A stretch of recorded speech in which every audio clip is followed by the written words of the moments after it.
this is an iHeart podcast. Guaranteed human. It's an Olympics you'll never forget. Prime time in Milan. The moments. Chloe Kim with the gold medal flex. The stars. Ilya Malinin. Out of this world. The spectacle. From beautiful northern Italy. With very special guests. Every night of the Olympics. Experience the world's biggest show. Prime time in Milan. Tonight, 8/7 Central on NBC and Peacock. The big game commercials are basically must-see TV. This year, Elf Cosmetics went all out with an absurdly funny telenovela called Melissa. It stars Melissa McCarthy, Nicholas Gonzalez, Itati Cantoral, and Elf Glow Reviver Lip Oil. The Elf Glow Reviver Lip Oil is an ultra-glossy tinted lip oil that nourishes, hydrates, and enhances your lips' natural color. Watch the full episode of their new Elf novela on soyunbaño.com. Ever wonder why so many people regain weight after stopping a GLP-1? Up to 40% of the weight lost can come from lean muscle. This weakens the body, slows metabolism, and makes it easier to put the pounds back on, creating a cycle of dependency. Prolon's 5-day fasting-mimicking diet offers a drug-free way to maintain results and support long-term metabolic health. In just 5 days, it activates fasting pathways to burn fat, protect muscle, and rejuvenate cells, all while letting you enjoy real food. Get 15% off plus a $40 bonus gift when you subscribe at prolonlife.com/iHeart.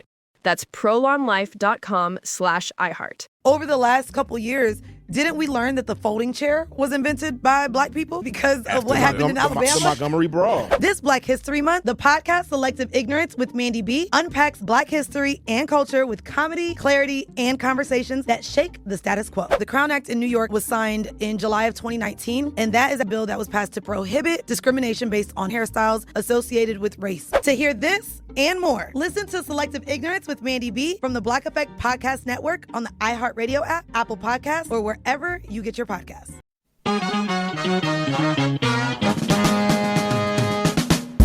Welcome to The Middle. I'm Jeremy Hobson. I want to welcome the listeners of WSHU in Connecticut and WUNC in North Carolina this week. And as always, Tolliver is here. Hi, Tolliver. Jeremy, I am very excited for this show because I know there isn't an American out there who doesn't have a strong opinion about this one. Absolutely. Last week, Tolliver, at least one senator said she had to Google the new House Speaker, Mike Johnson, because she'd never heard of him. Now people have Googled him. They've found out he's got a lot of power when it comes to how much aid the U.S. is going to give Ukraine and Israel. We're going to talk about that in a moment. But first, we heard from so many people, young and old, last week on our topic, are our political leaders too old? Listen to some of the voicemails we got.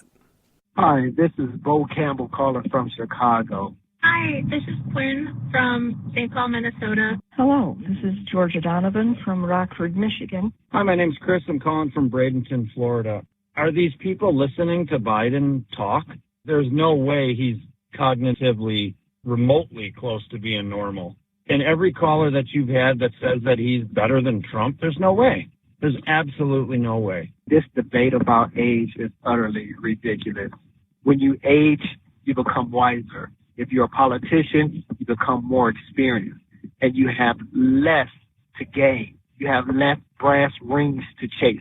That's what's wrong with our politics in America today. The people who are making the decisions are not the ones who are going to be around to face the consequences of those decisions.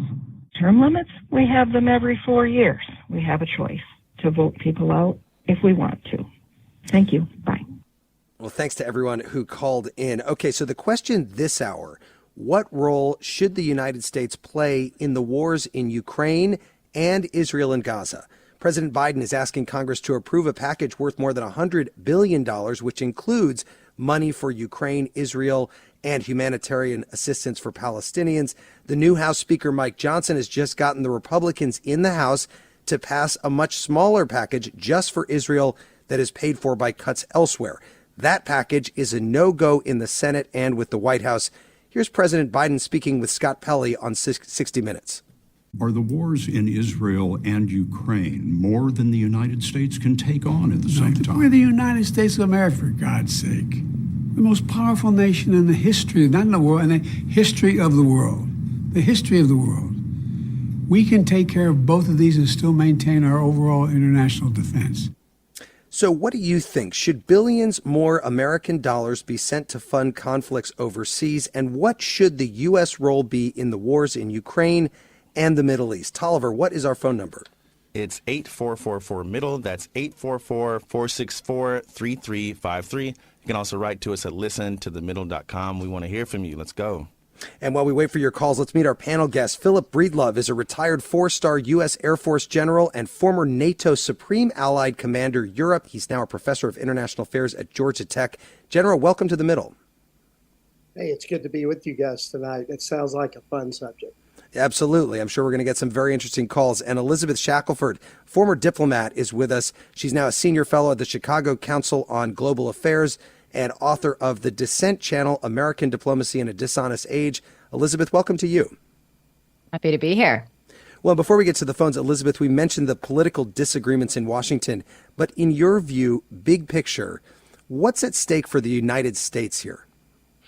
Well, the United States does much better and Americans prosper more when we're functioning in a globalized world where things are stable, stable for business, for travel, for trade. And both of these conflicts are threats to that. They're threats in the regions where they're happening, and they're threats that could more broadly expand across, kind of influence other conflicts around the globe. If you look at, if Hamas is able to succeed without cost here in their assault on Israel, that gives fuel and encouragement to other terrorist organizations around the world. And if you're looking at the war in Ukraine, if Russia's able to succeed in Ukraine, that gives other aggressors and those who flout national sovereignty and kind of the general international order that we function very well in, that's going to give encouragement to others too. So I think big picture, we have a big interest in helping resolve these. I'll take issue with one thing you said, Jeremy. You said, should we be funding conflicts overseas? We should be funding resolving these conflicts overseas and doing that well and in the American interest. General, what do you think? There are big questions now about whether there's enough support, not just in Washington, but around the country for these conflicts and resolving these conflicts. But what happens if the U.S. doesn't help these allies? So first of all, thanks for having me on, and let me agree with what Elizabeth brought up, and I'm glad she questioned you on your remark, because I was going to ask the same question. This is about staying out of conflict, resolving conflict, setting a world that is stable, because commerce does not follow instability. Commerce follows stability. And so to answer your question about whether we should be involved in supporting these conflicts, well, you're asking a military officer who values peace and stability, whose children wear the cloth of this country and would be in the next fight if we have one. And so I have some distinct views, but one of them is that we cannot allow these disruptive people, these despots, these autocrats, these kleptocrats around the world to be able to foil and foist their violence on their neighbors. I mean, for me, it's pretty straightforward in Europe about Russia. Russia invaded Georgia in 2008, and we rewarded their bad behavior by allowing them to hold 20% of Georgia. They invaded Ukraine in 2014, and we rewarded their bad behavior, the world did, by allowing them to hold 12 to 13%, the most important percent of Ukraine, including two of its biggest ports. And now we're on the precipice of thinking about yet again rewarding bad behavior by trading a loss of Ukrainian land for peace. And if you've raised children, if you reward bad behavior, reward bad behavior, reward bad behavior, do not expect good behavior to follow. As it relates to Israel, this is pretty straightforward for me. We have long, as a nation, stood out against terror, and we can't abide by terror. And Iran is the number one exporter of terror in this world, and it's exporting terror to the Middle East, and I believe we have a role. Well, I'm sure we're going to get to that. Let's get to the phones because we've got a lot of calls coming through right now. Charles is joining us from Fayetteville, North Carolina. Charles, go ahead. Welcome to The Middle. Hey, thank you for having me. One of the most concerning developments in the past week have been not one, but two Israeli airstrikes on the Jabalia refugee camp, both of which were confirmed to be deliberate actions by an IDF spokesperson.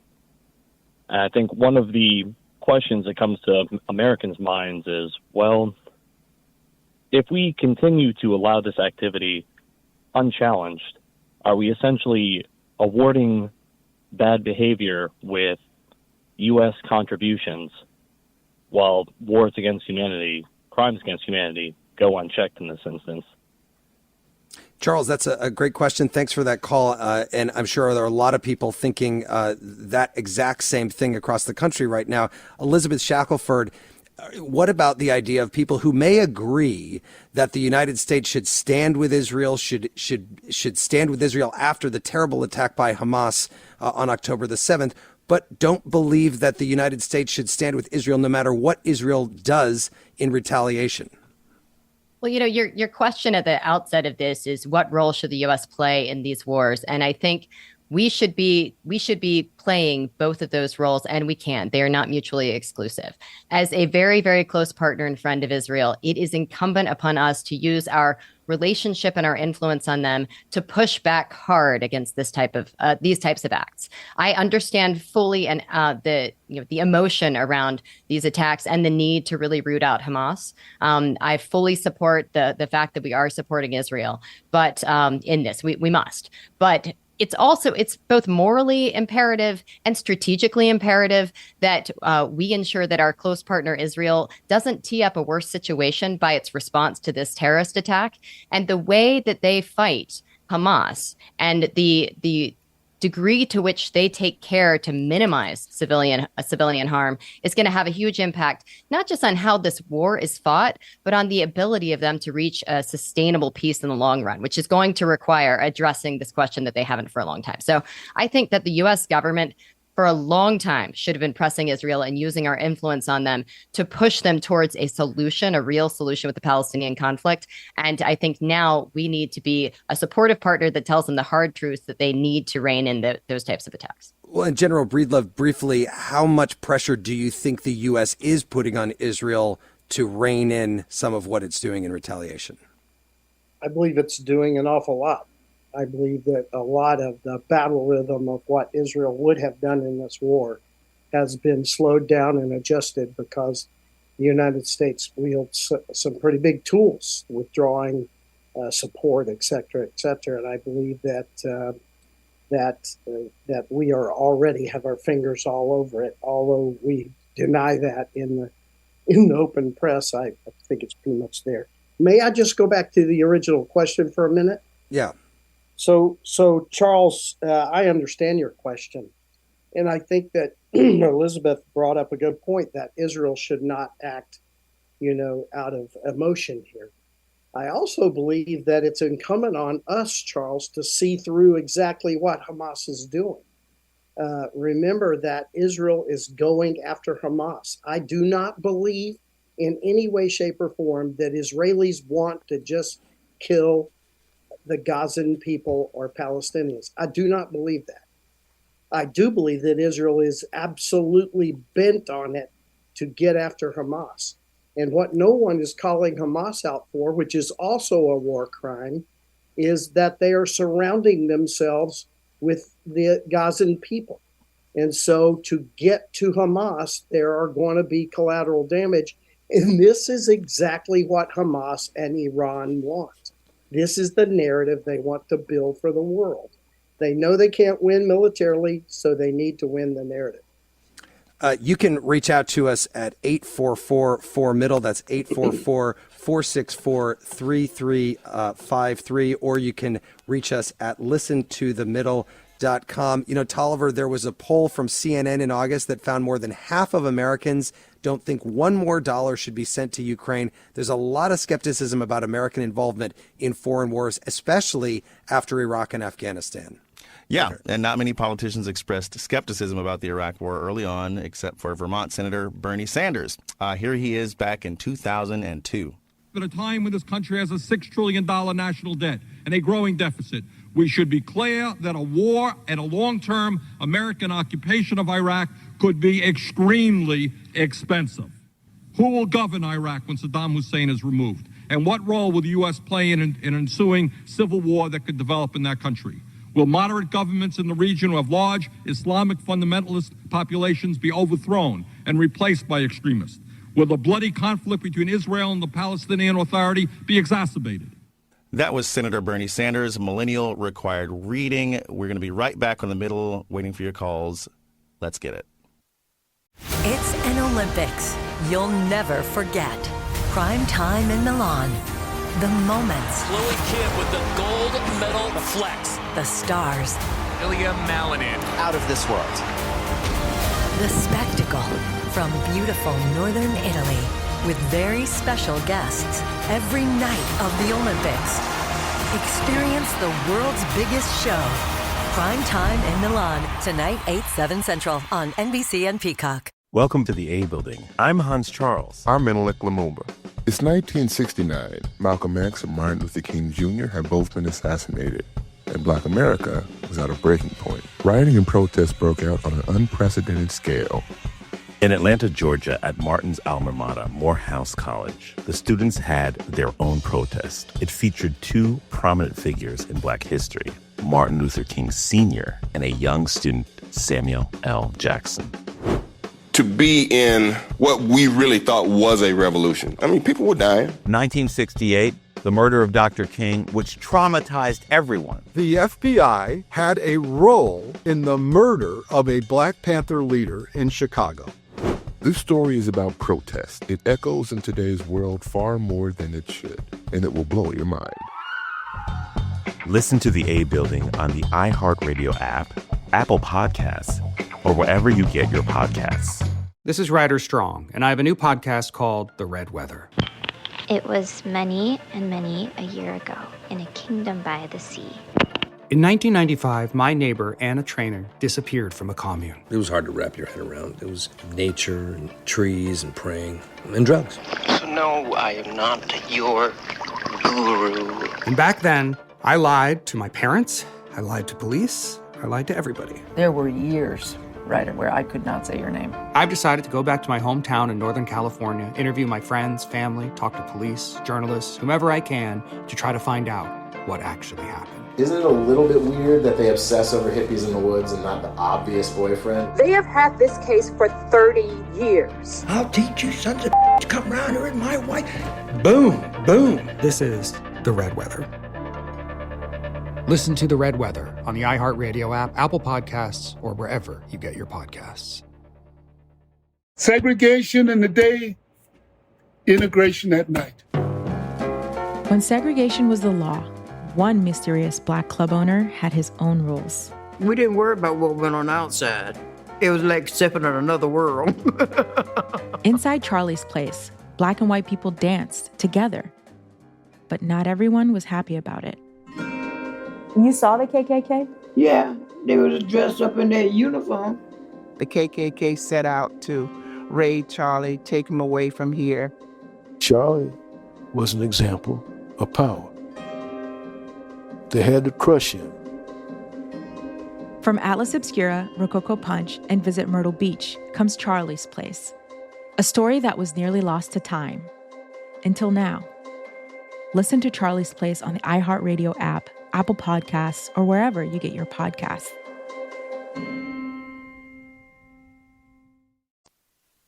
This is The Middle. I'm Jeremy Hobson. If you're just tuning in, we are a national call-in show. We're focused on elevating voices from the middle, geographically, politically, and philosophically, or maybe you just want to meet in the middle.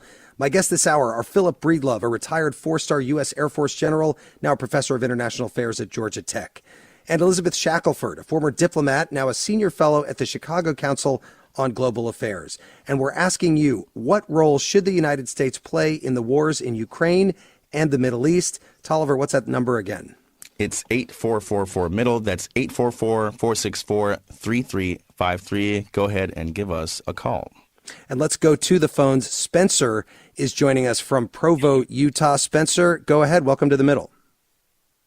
Hi, Jeremy. So here's my thoughts. So I'm going to address Ukraine first. Yeah. The U.S., this is a little bit of a preface. The U.S. has, for the past 30 years, been a little bit confused about its foreign policy in the post-Cold War world, and now has kind of found its purpose.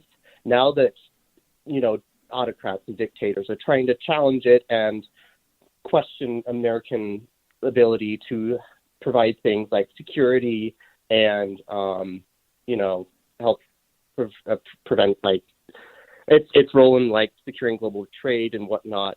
And also it's everything that we've built ever since World War II. So we need to support Ukraine as we have been doing. It's a little bit dishonest whenever I hear certain Republican legislatures say, what about feeding the poor and whatnot? Because you can't really feed the poor with 155 millimeter shells. You can't really do that. That's not how defense spending works. But what about people who would say you ought to feed the poor in this country instead of spending money on conflict overseas? What do you say to that? Well, spending money overseas, we're sending them backlogs. We're sending them stuff from the 80s. This is old Cold War stuff that we're sending over. It's stuff we've already built. That these dollar tag evaluations, they're largely valuations of what this equals to an amount of this is worth this much. And this is how much these armaments are worth. We're sending that much to them. That's how it usually is done. So we should continue to support them because we don't want dictators to question that philosophical question. Should the U.S. continue to stand up? The answer is yes. A lot of people respond. A lot of people rely on us. Mm-hmm. Like the Europeans, we have very deep security arrangements with them. We're a part of NATO for crying out loud. Right. With Israel, we should also. I would say this. We've had an interesting relationship with them. We want to also maintain our relationship with the Israelis. They're very good for us. They've been helping us. Yeah, Spencer. Let me take your comment to our guest, General. What about that? And that's a view that many people have, that the United States has a responsibility to stand up for other democracies, to stand with our allies, and that there's not really a choice when it comes to supporting countries like Israel and Ukraine. Well, I'd like to step back, if you don't mind, and let me just add, because I have been doing this all my life, and I was the commander of NATO the first time the war started. And Spencer, I don't mean to be rude or anything, but I need to correct the record on a couple of things. First, let me agree with you. Let me agree with you that over the last 3 administrations, including this, in the grand scheme of things around the world, America has, if nothing else, confused the world about what it's doing, the kind of decisions it's making from how we started to disassemble NATO to how we were trying to exit Afghanistan to years later, how we actually exited Afghanistan. I think we confused a lot of people in the world with where we were going. And I think some of that confusion is the reason we're seeing more challenges today. As far as how we support Ukraine, it's not exactly how you describe it. Yes, some of the stuff going into Ukraine is overages that we're giving them to use, and especially when it came to cluster munitions and some of those, we were never going to use them, and so we're allowing Ukraine to use them. But there is money being spent on new equipment, but almost all that money being spent on new equipment is being paid into American corporations and American jobs. So we say we're giving them X billions to do this. In actuality, we're paying an American firm to do X, and then we're handing them X. So it's a little bit more complicated than you described. Now, as far as your last question and responsibility, I don't mean to short sheet it. I see you want to move on, but the fact of the matter is yes, I believe the West, bigger than the United States, liberal democracies of the world should be helping other liberal democracies of the world. And may I say, there are broad bands of what a liberal democracy looks like. I love it when people try to really trash Ukraine on corruption. They've had a problem. They're working it. How long has Ukraine been trying to be a democracy? If you really stretch, you go back to about 1992, okay?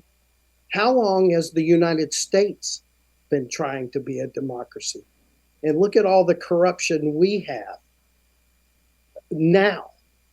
So I think we need to be a little introspective on some of these issues. And I believe liberal democracies should help other liberal democracies. Okay, let's go to another call. This is Joan, who is on the line from Grand Marais, Minnesota. Hi, Joan. Welcome to The Middle. Well, welcome. Thank you for this talk. I actually feel pretty emotional about this. So we can't kill an idea. And Hamas feelings, emotions, ideas about Israel are ideas. And so even if we kill all the military leaders, how is that going to destroy Hamas? So do you think that the United States should not be aiding Israel in its retaliation against Hamas for the attack on October 7th? No, I'm very conflicted about that whole thing. Very conflicted. It's just that it just seems like Israel's line is that they're going to destroy Hamas. And since Hamas is an idea, really, I mean, it's a function, it's a horrible organization. They have really destroyed a lot of things. But nevertheless, I think there are people who support them in terms of their anger at Israel for taking their land. Well, Joan, thank you for that call. Elizabeth Shackelford, let me go to you on that.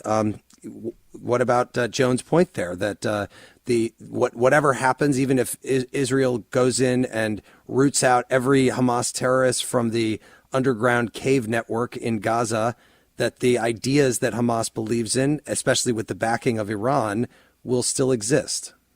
I mean, those ideas will exist, and that's why the way that Israel pursues this is really important. And that's why, you know, our relationship, the U.S. government, working with them to ensure that they're able to offer a solution on the other end of this that provides peace and security and stability for both the Israelis and the Palestinians. And General Breedlove mentioned earlier that, you know, the U.S. government clearly is talking a lot to the Israelis, and we have seen that, I think, really shift and change some of the Israeli response. We've seen them, you know, temper what was going to look like it was going to be a full-scale ground invasion to something that's been, you know, they've taken more time with. I clearly disagree with some of the choices that have been made, but these things are really hard. You know, there's nuance around how you try to address a conflict like an organization, an entity like Hamas, and it's going to take a long time, but it's not going to be defeated entirely on the battlefield. They're going to be able to take care of leadership. They're going to be able to do a lot of damage to Hamas. But unless there is something at the other end of that gives the Palestinian people hope for, you know, a better future, Israel is going to just be playing whack-a-mole over and over again into perpetuity. So that's why the way they fight this and having an eye on a solution is really essential. Let's go to Khalil in Chicago, Illinois. Khalil, welcome to The Middle. Go ahead. Hi. Thank you, Jeremy, for taking my call.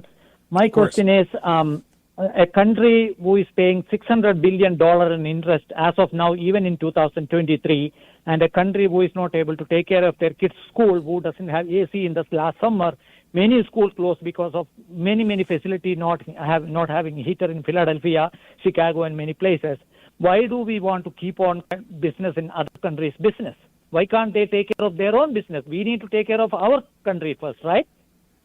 This is all my question. Somebody else said same question. Why do we get into other people even before taking care of our own business and paying our own interest, $600 billion in 2023?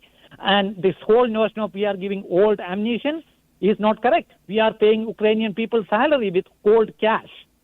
It is not just old weapons we are giving them.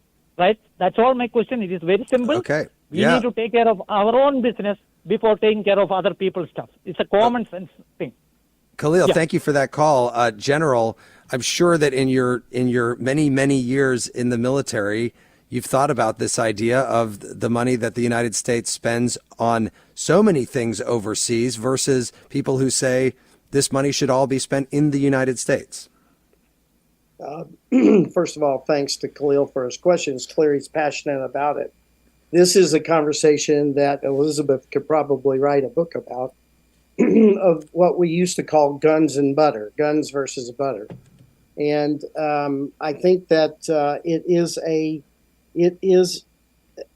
it's a legitimate conversation that has to be done, I think, from fact and not from emotion. And I am not a historian, but here's what historians have said to us. Khalil's idea that we stop worrying about the rest of the world and we take care of our country. That was the United States before World War I. And we fought and fought and fought to stay out of World War I. And when President Wilson finally decided it was time to go in, they punished him by naming the war after him. They called it Wilson's War. Okay? And when we finally went into World War I, and we ended up doing what we had to do to stop that carnage, historians, most of them will tell us that we ended up having more people killed, a worse impact to the world economy than if the United States had entered earlier and had finished the war early. And it reprised in World War II, the same thing reported by most good historians, that because the United States fought to stay out of that war and be isolationist and take care of us at home by the rest of the world, that when the war finally came to us, then it ended up costing more to the world economy, more in terms of life lost in Europe, and certainly more in terms of life lost of Americans. So I understand Khalil's passion, but the fact of the matter is that the West has to lead. And I will say this unabashedly, the United States has to lead the West. And we have to be a part of solutions rather than pushing everything away until it gets so bad that then we have to go take care of it. And the cost is astronomically high. Well, and we've heard President Biden say, have you ever seen a war in Europe that the United States doesn't get dragged into? Let's go to another call. This is Kate calling from Merritt Island, Florida. Hi, Kate. Welcome to The Middle. Hello. Hi, go ahead. Thanks for calling. Hi. I just want to state that I think that the U.S. should be supporting the Palestinians like we support the people in Ukraine. I think both those groups are freedom fighters. I think that I think it's a theocracy, and I think that the Palestinians are being treated in much the same way that we watch those movies that we feel so strongly about, like the Warsaw Ghetto. I think Giza is equal to the Warsaw Ghetto. Its people are trapped. They have to have ID cards. They can't come in and out. And I think America should be on the side of people fighting for their freedom.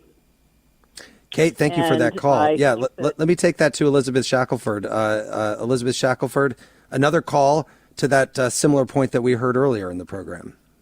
Well, I'll start by saying it's been a very, very long, complicated conflict between Israel and the Palestinian and various Palestinian organizations and entities. And so it's not that simple just to say that, who is the oppressor at any given time. And in this particular conflict, the attack that originated this absolutely came from Hamas and was perpetrated against the Israeli people in a terrorist attack.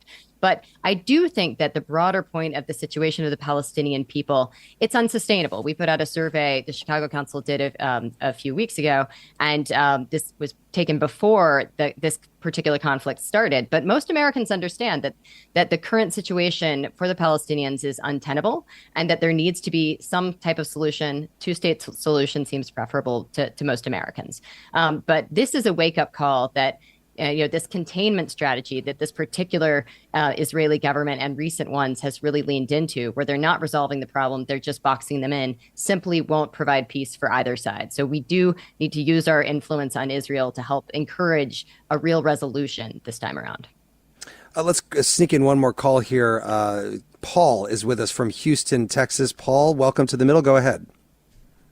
Thank you for having me. I have just two observations to make with regard to the Ukraine conflict. What I don't understand is all the world leaders are talking about giving arms to Ukraine. We understand for self-defense, but why is nobody talking peace? Why is not anybody getting all the world leaders together trying to... I don't hear anything on the news unless the news is not reporting it. But why can't they just get some peace talks going? And why does it have to only come from China? Why can't it come from, many other leaders? That's observation number one. With regard to the current conflict that's going on, my observation is that they need to talk to the Palestinian people and tell them, do you really like this? Every time rockets are sent and Israeli does air raids, why can't you all give up Hamas people and we'll work something out where, as a two-state solution where they have more freedom or whatever? But do they really like this? I think the Palestinian people should understand that there's only way to get this done is by not violence.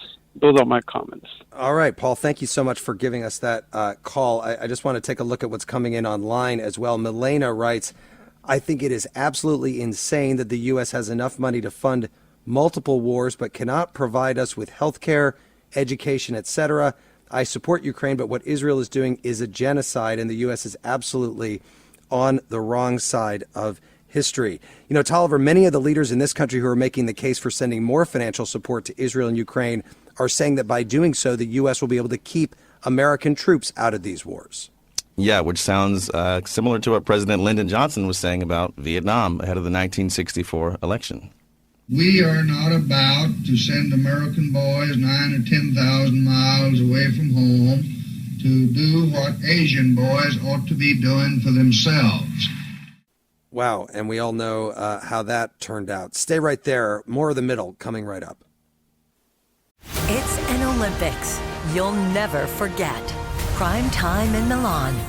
The moments. Chloe Kim with the gold medal flex. The stars. Ilya Malinin. Out of this world. The spectacle from beautiful northern Italy with very special guests every night of the Olympics. Experience the world's biggest show. Prime time in Milan, tonight 8/7 Central on NBC and Peacock. Welcome to the A Building. I'm Hans Charles. I'm Menelik Lumumba. It's 1969. Malcolm X and Martin Luther King Jr. had both been assassinated, and Black America was at a breaking point. Rioting and protests broke out on an unprecedented scale. In Atlanta, Georgia, at Martin's alma mater, Morehouse College, the students had their own protest. It featured two prominent figures in Black history, Martin Luther King Sr. and a young student, Samuel L. Jackson.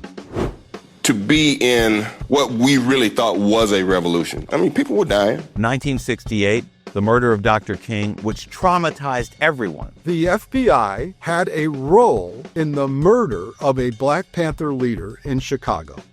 This story is about protest. It echoes in today's world far more than it should, and it will blow your mind. Listen to The A Building on the iHeartRadio app, Apple Podcasts, or wherever you get your podcasts. This is Ryder Strong, and I have a new podcast called The Red Weather. It was many and many a year ago in a kingdom by the sea. In 1995, my neighbor, Anna Trainer, disappeared from a commune. It was hard to wrap your head around. It was nature and trees and praying and drugs. So no, I am not your guru. And back then, I lied to my parents, I lied to police, I lied to everybody. There were years, right, where I could not say your name. I've decided to go back to my hometown in Northern California, interview my friends, family, talk to police, journalists, whomever I can, to try to find out what actually happened. Isn't it a little bit weird that they obsess over hippies in the woods and not the obvious boyfriend? They have had this case for 30 years. I'll teach you sons of to come around here with my wife. Boom, boom. This is The Red Weather. Listen to The Red Weather on the iHeartRadio app, Apple Podcasts, or wherever you get your podcasts. Segregation in the day, integration at night. When segregation was the law, one mysterious black club owner had his own rules. We didn't worry about what went on outside. It was like stepping in another world.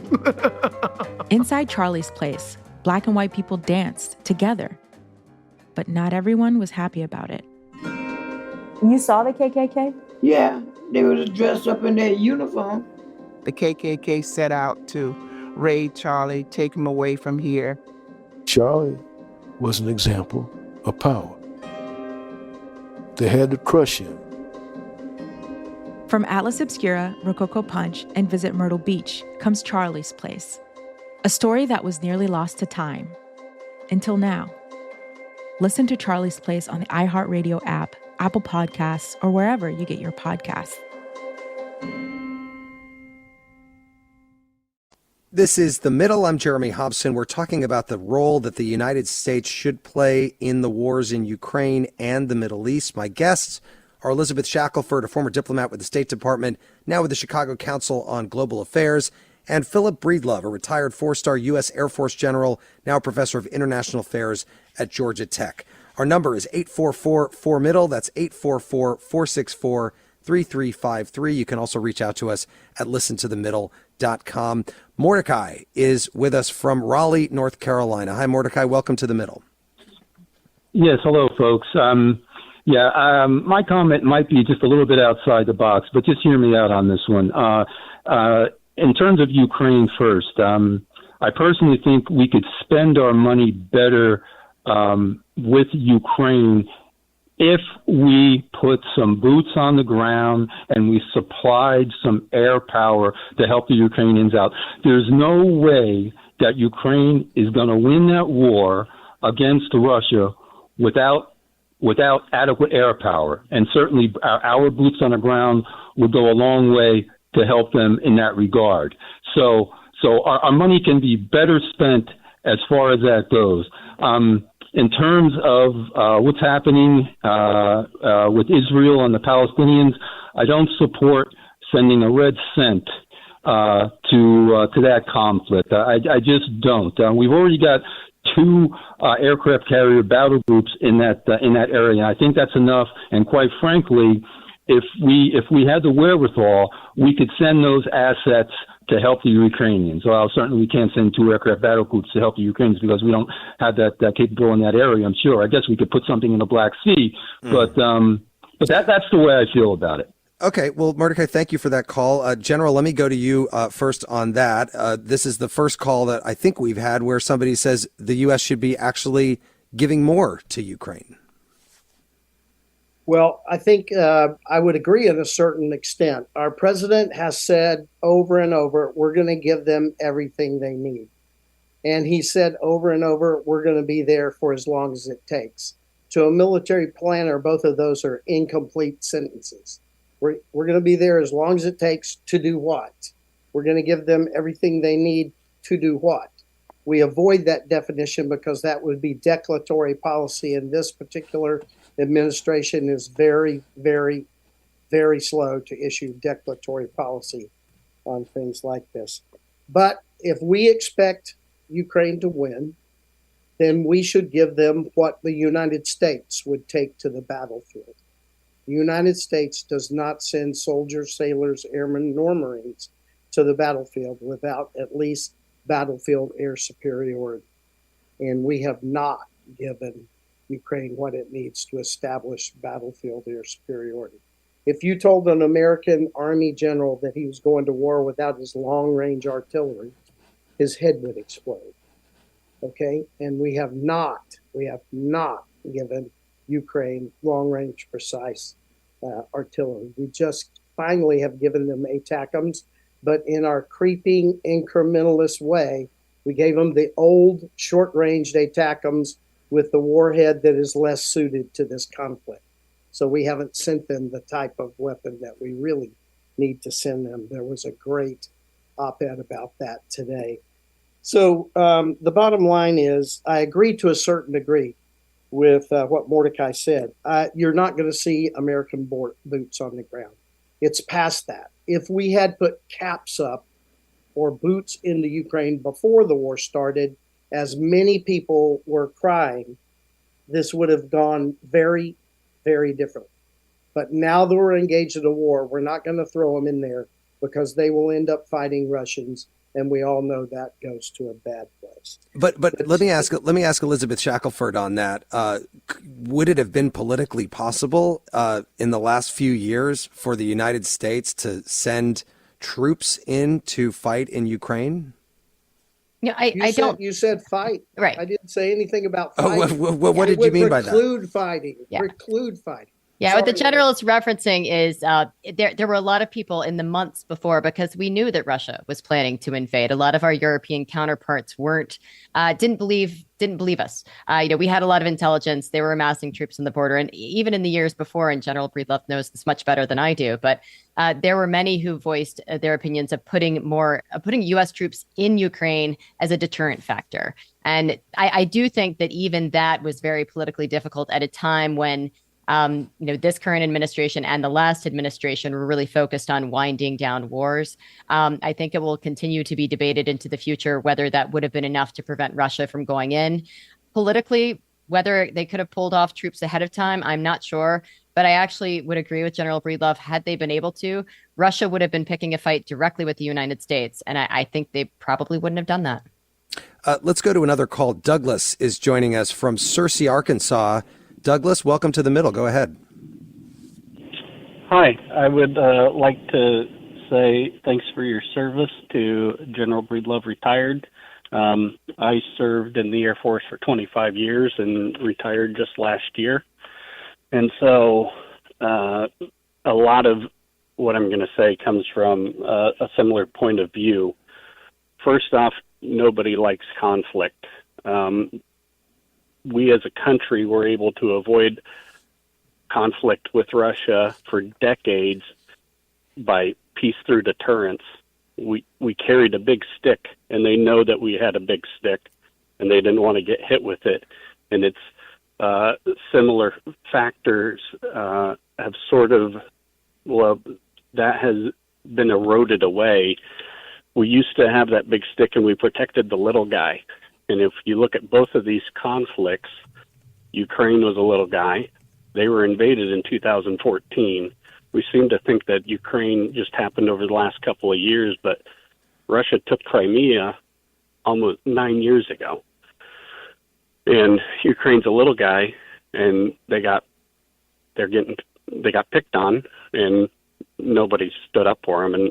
And I wish we would have stood up for them. I think if we would have stood up back then, I think this whole conflict could have been avoided. In the same regards, when you look at the countries of the Middle East and the historical and religious context that is included with that, Israel is a population base of 9 or 10 million, and all the countries around them have cultural and religious differences, and there are a lot of people that want to do to Israel what Hamas just did to them on October 7th. And so when we talk about the actions that Israel is taking, Americans, we're on the other side of the world, and our two neighbors are smaller than, Mexico and Canada, and they're friendly with us, and they're smaller than us, and we're the big guy. And so when we look at the actions that Israel is taking, they don't know what they're the little guy. Right. The Middle East has approximately 400 million people, and they have 10. Right. And so they have to carry a big stick to defend themselves. Douglas, thank you for that call, and thank you for your service as well. Let me take that call to the General Breedlove. Your thoughts on what Douglas had to say there. Well, I kind of said it a little earlier, and that was that, I think that liberal democracies need to be in the business of trying to help other liberal democracies. And to some points Elizabeth made very well earlier, that sometimes that means, helping them to understand a better way forward. It doesn't always mean endorsing 100% what they do. Although, I must say, I endorse what Israel is doing now. To Douglas's point, Douglas, one thing you may remember is that leading into this fracas that we have now, Israel had formed some incredible relationships with Egypt and in the Sinai, and they had developed some incredible relationships with Jordan. And so they had been developing these relationships to get along. And they were in the middle of trying to put one of those together with Saudi Arabia. And I believe that that is one of the casus belli here, in that Iran, who is behind all of this, it's Iran. They could not sit by and watch Israel have success at forming a relationship with Saudi Arabia that could further stabilize the area. And so I think a big part of why Hamas, which is Iran, chose to launch now is because Iran did not want to see that relationship grow with Saudi Arabia. Elizabeth Shackelford, by the way, do you agree with that this is Iran? I mean, I think Iran is the biggest player behind it for sure. Hamas wouldn't be able to do any of what they're doing without Iran's support. Absolutely. Let's get to another call. James is with us from Chicago. Hi, James. Welcome to The Middle. Good evening. I think we need to continue to fund both the efforts in Ukraine and Israel, particularly in Ukraine, or at least to start Ukraine, to stymie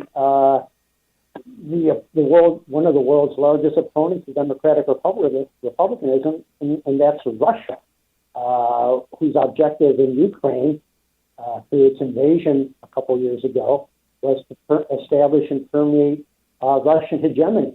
If we examine what is going on between Israel and the Palestinians, there's some Russian involvement as well. We just learned today that Russia, through Iran, has sent a weapon system to Hezbollah that Hezbollah is preparing to use against the IDF. Also, a few days back, in an airport outside of Moscow, I don't know what airline the plane was from, but a plane landed in a city outside Moscow that apparently was carrying a group of Jewish or Israeli citizens. And inside that airport were some Russian citizens who were waiting outside with the objective of harassing them. This was probably an FSB operation. That would not surprise me. So I think we need to continue to provide funding to the max, both to the Ukrainians and to the Israelis, if anything, to curtail the aspirations of an ever-virulent Russia, who I think, outside of China, poses the greatest threat to democracy any place in the world. James, thank you for that call. I'm gonna let you go there just because we can hear there the difference between a speakerphone and when you're holding it up to your mouth. It does sound a lot worse, but we got your point, so we appreciate your call. Let me get another one in here. Rod, who's in Atlanta, Georgia. Rod, welcome. Hello. Quick clarification. My name is Vlad, not Rod. Okay, right. Vlad, welcome. So I feel like America is the arsenal of democracy after all. I feel like we need to back up liberal democracy, like the general said. And we need to give Ukraine F-16s, F-35s, attack them, hire them, everything they need to fend off the Russians.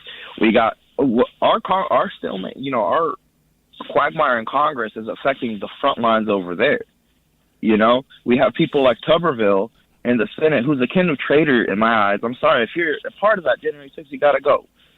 But when it comes to Israel, it's a little bit more nuanced because the people are really suffering. I've seen horrible footage, things I can never unsee because of American weapons provided to the Israelis. So we are complicit. And since we are complicit, we need to be part of the solution. And I feel like we should, 1947 or whenever it happened, the partition of Palestine, we should have done a little America over there, you know, little states, little Palestine, Israel. Everybody gets representation, Senate, all that. But now it's too late, and now we have to pick up the pieces. All right, Rod, thank you for that call. General, I'll go to you there on that question. Well, it was a whole bunch of questions, really. Right, so yes. I'm gonna hit like 3 or 4 really quick little answers. One, as far as this is going to sound trite and almost flippant, it is meant to be neither. We have spent a lot of money in Ukraine, but let's put it in perspective. For 3 point something, less than a half, for 3.2 or 3% of DOD's 1 year annual budget, we have enabled Ukraine to destroy 40% of the Russian military. Now, that is a return on investment. I get it that people absolutely, God, that's money we could have spent, guns and butter. But the fact of the matter is we have given them about 3% of 1 year of DOD's budget, and they've reduced Russian capability by nearly 40%. Vlad, I was tracking with you on a lot of things. I do not track with your thought that the U.S. is complicit because of what's happening in the Gaza Strip. I hope you never have to look at the 40-minute film that was shown to a lot of people in Israel yesterday of the video that was captured from the Hamas terrorists, not Israeli. Some of it was Israeli, but most of it was Hamas, and they were celebrating what they did. If you got to look at that film, young man, you would really be upset with what's going on over there. So I capture your thought. I got it. I don't share your opinion, but I understand your opinion. But I think you should take a look at what Hamas did to Israel. Let me just go to Elizabeth Shackelford finally here, because we are getting close to the end of the hour here, Elizabeth Shackelford. But your final thoughts on all the calls that we've heard. I mean, I think it's really good that the American people are paying attention to what we're doing overseas. And I think that it's incumbent on our political leaders to make the case for why we're funding Ukraine, for why it's important for Congress to continue to do so. And I think that we've got a position to, and a responsibility to make the case to the American people for why we're tracking on what we're doing with Israel. I agree with the concern that we've heard from a lot of our listeners tonight, the callers tonight. But I think that we can do two things at once. I think we can absolutely, and I want the American people to understand this, we can absolutely full-throated support Israel in this conflict because they deserve our support. But we can also help Israel make a better path that reduces civilian deaths, because the Palestinian people are not Hamas. Hamas is a particular contingent. And I think all Americans need to be able to separate that and remember that too. Okay, very briefly, before we let you go, Tolliver has a very quick one-question quiz for our guest. Tolliver. That's right, Jeremy. So since the end of World War II, more than a quarter of U.S. foreign aid has gone to 5 countries: Israel, Vietnam, Egypt, Afghanistan, and what? What is the 5th country? I'm going to repeat it. Since the end of World War II, more than a quarter of U.S. foreign aid has gone to 5 countries: Israel, Vietnam, Egypt, Afghanistan, and what? What is the 5th country? Elizabeth Shackelford or General Breedlove, your thoughts? Wow, I don't know. I guess if we talk about the war spending, I would say Iraq. That is not correct. Elizabeth Shackelford, a guess from you? No? Since World War II, a European ally. No, I mean, you got closer than I did. South Korea has received more than $120 billion. I should have known that one. Yeah. Yes, from the U.S. since World War II, but I didn't get it All either. right. So. Well, Elizabeth Shackelford, the Chicago Council on Global Affairs, and General Philip Breedlove, now at Georgia Tech. Thanks to both of you for joining us. Thank you. Enjoyed it. And well done, the middle. Elizabeth. The Middle with Jeremy Hobson is also available as a podcast in partnership with iHeart Podcasts on the iHeart app or wherever you listen to podcasts. We're a production of Long Nook Media, distributed by Illinois Public Media in Urbana, Illinois. Produced by Joanne Jennings, John Barth, Harrison Patino, Danny Alexander, and Charlie Little. Our technical director is Jason Croft. Thanks to Nashville Public Radio, iHeartMedia, and the more than 370 public radio stations across the country that are making it possible for people to listen to The Middle. I'm Jeremy Hobson. Talk to you next week.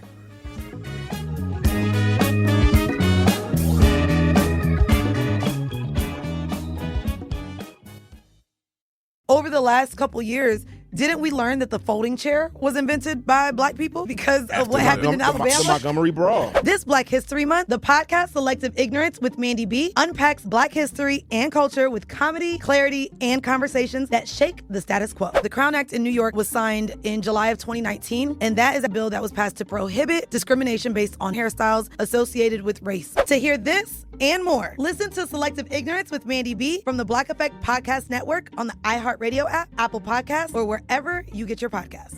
1969, Malcolm and Martin are gone. America is in crisis. And at Morehouse College, the students make their move. These students, including a young Samuel L. Jackson, locked up the members of the Board of Trustees, including Martin Luther King Sr. It's the true story of protest and rebellion in Black American history that you'll never forget. I'm Hans Charles. I'm Menelik Lumumba. Listen to The A Building on the iHeartRadio app, Apple Podcasts, or wherever you get your podcasts. Saturday, May 2nd, country's biggest stars will be in Austin, Texas at our 2026 iHeart Country Festival presented by Capital One. See Kane Brown, Parker McCollum, Riley Green, Shabuzi, Dylan Scott, Russell Dickerson, Gretchen Wilson, Chase Matthew, Lauren Elena. Tickets are on sale now. Get yours before they sell out at Ticketmaster.com. When segregation was a law, one mysterious Black club owner, Charlie Fitzgerald, had his own rules. Segregation in the day, integration at night. It was like stepping in another world. Was he a businessman, a criminal, a hero? Charlie was an example of power. They had to crush him. Charlie's Place, from Atlas Obscura and Visit Myrtle Beach. Listen to Charlie's Place on the iHeartRadio app, Apple Podcasts, or wherever you get your podcasts. This is an iHeart podcast. Guaranteed Human.